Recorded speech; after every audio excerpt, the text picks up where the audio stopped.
him through! I never see it coming! This whole thing was a setup from the start! We are under attack! By a giant robot? By some weird priest! By a weird giant robot priest! Okay,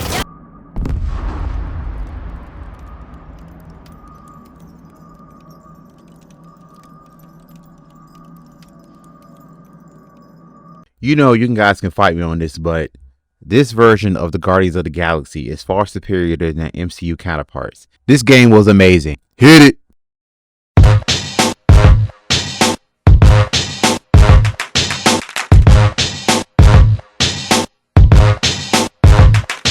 Marvel's Guardians of the Galaxy is a 2021 action-adventure RPG video game for the Xbox One, PlayStation 4, Nintendo Switch, Microsoft Windows, PlayStation 5, and Xbox Series XS on October 26, 2021. The game explores many of the team's lore while also having its own unique story. And I gotta tell you, it's really good. And the voice acting is phenomenal. But I will get into that later.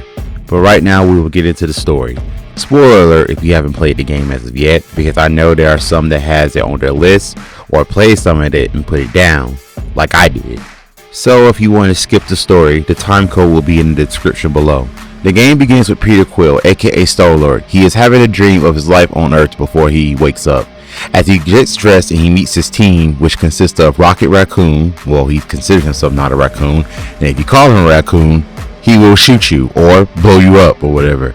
He is the genius and tech guy of the team. Groot is a giant tree that is Rocket's best friend. Drax the Destroyer is the slayer of Thanos, allegedly. And last but not least, the newest member of the team, Gamora, adopted daughter of Thanos. Drax naturally distrusts Gamora due to her lineage. More on that later. The Guardians are on a job that takes them to the Nova Corps restriction zone.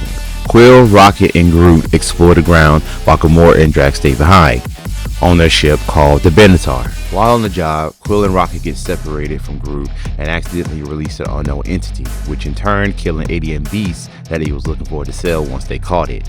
As the Guardians leave the restriction zone, they are caught and detained by the Nova Corps, Marvel's somewhat answer to DC's Green Lantern Corps. They are greeted by Nova Corps Captain Kor-El, who is Quill's former lover.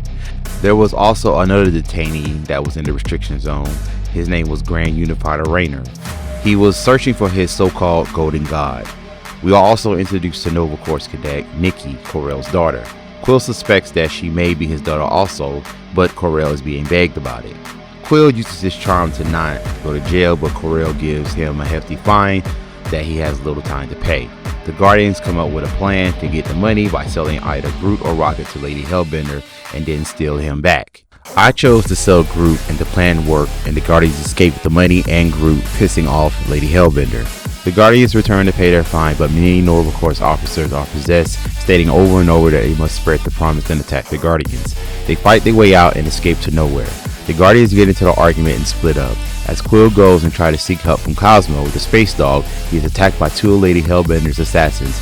He holds them off long enough until Gamora and Drax show up to turn the tide of the fight, but they all are arrested by Cosmo. Quill pleads a deal to go and investigate the mysterious signal at Hollow's Hope. They get to Hollow's Hope and find a massive cannon pilfering faith energy. After a huge fight, the Guardians are captured and taken to the matriarch, which is actually Nikki. She has the Infinity Stone that Quill and Rocket found. She's been using the stone's power to douse people illusions of their deepest desires and using it on the Guardians. However, they all managed to break free. Or have they? Quill learns that Kor-El was killed by the entity early on. The Guardians engaged in a firefight in space with some warships and got in the way. Feeling down but not out, they tried to get help from Xandrian Warmid, but it took the rest of the Nova Corps and fared like a little biatch. Things get worse as Drax succumbs to the promise and attacks the rest of the team. The Guardians run into Adam Warlock, the original Golden God of the Church. After a brief fight, Adam informs the alien entity known as Magnus is his dark side and had taken over Nikki. Magnus is using the church to gain faith energy to feed off of. Adam says that he faked his death and has been hiding out ever since. The team enters Drax's mind and frees him from the promise. The Guardians had no choice but to ask Lady Hellbender for help. In order to win her over, the Guardians track and detain the legendary Fing Fang Fu, and she agrees to aid them. The Guardians and their allies pull an all-out assault on the church's flagship. During their fight, Breaker traps them in a force field. Quill managed to get into Nikki's promise and finds out that he is not her biological father. She is an orphan that Kor-El adopted. After much irritation from my part, Quill succeeded to free Nikki from her promise. She sports a new haircut and powers of her own.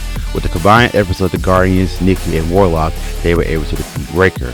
Warlock was able to reabsorb Magnus, but it was too much for Warlock and he attacks the Guardians. After 30 long minutes of me trying to do this quick time event, Quill was able to use the Infinity Stone to seal Magnus away. The game ends with Nikki joining the Guardians, but they still didn't pay for their fine to the Nova Corps, so their ship was disabled, making the Guardians stranded in space. Playing this game was fun, I give it that. The combat in the game is pretty cool, flying around while shooting your elemental guns at enemies, but sometimes the combat can get a little congested and you'll get lost in the fights and you don't know what's going on. The puzzles aren't that difficult to solve, and I'm speaking from my point of view due to my distaste for in-game puzzles. I didn't get as annoyed. The Guardians mode is a mechanism that gives you the commands to your teammates, whether it be from support attacks, moving obstacles, or making bridge for traveling. There is a small cooldown time between each and other Guardian support attacks, but it's leagues above Evil West's cooldown time on weapons, but we will get into Evil West another time, trust me. There are many collectibles as you go through each chapter of the game. Each Guardian has 3 of them. However, if you forget one, you can always replay the chapter to find it. You can also view what you collected on the ship. It's a neat thing to do while playing the game. The Galactic Compendium is a database that can reveal the game's lore and other explanations outside the gameplay.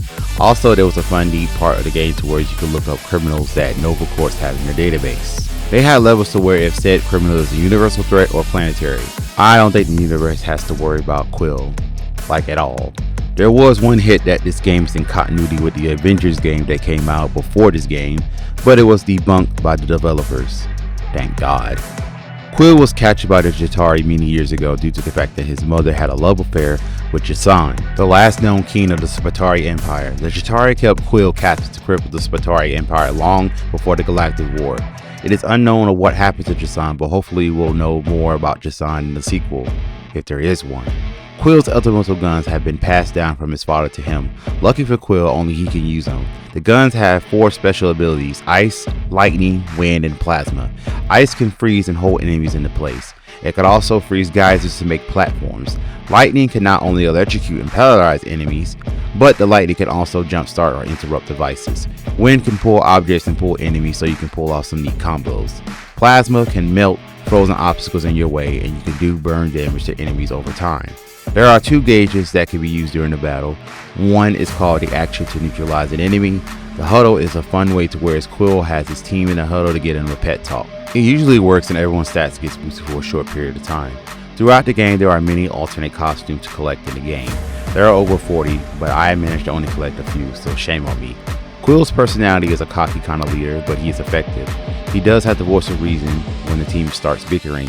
He does have a heart and was going to step up to take responsibility if Nikki was the actual daughter. By the end though, he ended up adopting her in a manner of speaking. This was implied when they first met by lying to Corel, and he gained the trust of Nikki. However, it took almost 30 minutes for me to get Nikki to snap out of her promise. That part was really annoying, but I did get through it. Nikki usually throws Quill off by calling him dad every time they have a disagreement.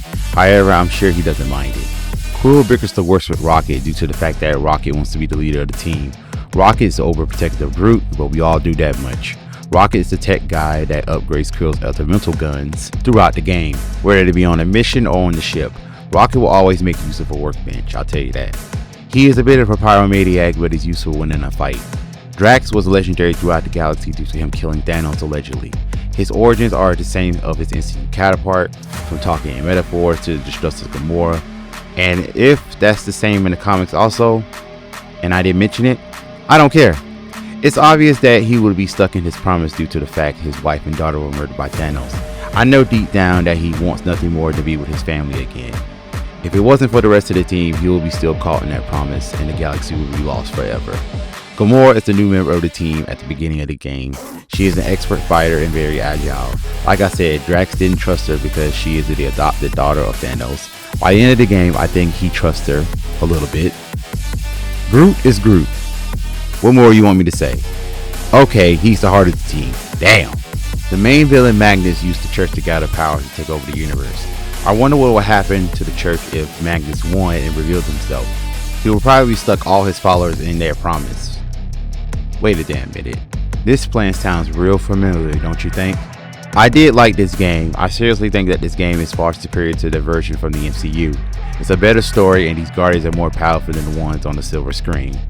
But I still will see Guardians of the Galaxy Volume 3 when it hits theaters this year. My rating for this game is an 8 out of 10. Points were taken away due to the crowded combat and the glitches sometimes. Maybe the latest patches fix this. I will gladly replay this in a few years or so. Well, let me know what you guys think of this game. Was it really good? Was it bad? Or was it somewhere in the middle? Let me know in the comments. Well, that's all for today. If there's a video game, anime, special video request, movie, comic book, or TV show that you want me to take a look at and review, let me know in the comments. Email me. All my information will be in the description below. Thank you guys for watching. Don't forget to like, subscribe, and share. And I will see you all next time.